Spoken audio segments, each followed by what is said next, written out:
long because I got some things to do. But listen, I want to say this to you. You know, you have heard misery loves company, right? Meaning miserable people like to be around other miserable people, okay? But I want to say this to you because I want you to think of something. I was talking to a client of mine today, and I said this to her. I said, misery loves company because misery doesn't judge misery.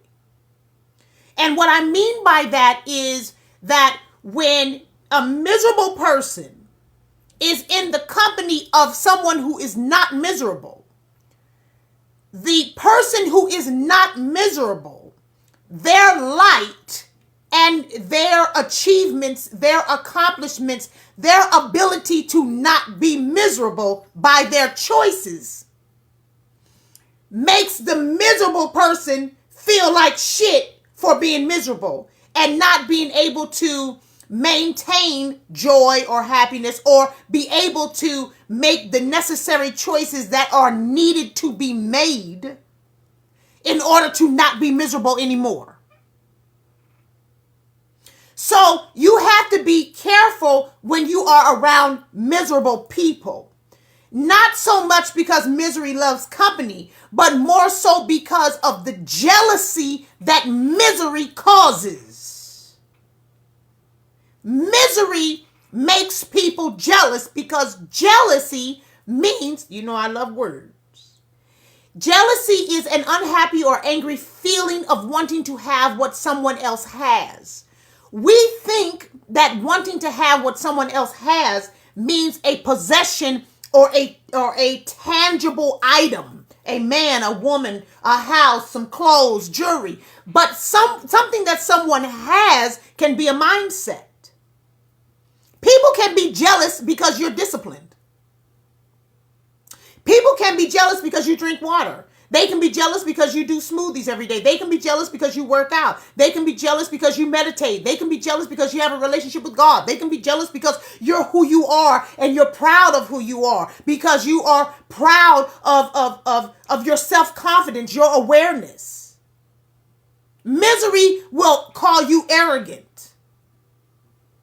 Misery will say you're full of yourself because misery has made them jealous. It says here, jealousy generally refers to the thoughts or feelings of insecurity, fear, and a concern over a relative lack of possessions or safety.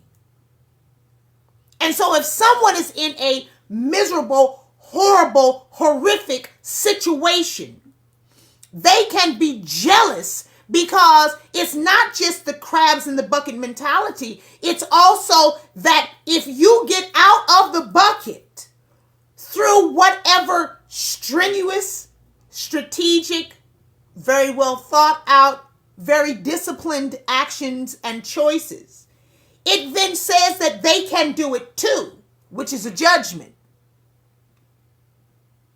And miserable people don't want to be judged. And they most certainly don't want to be judged by your success.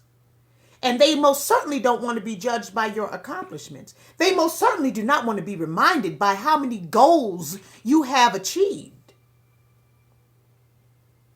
So you don't want to be around miserable people because they don't like you. They don't support you.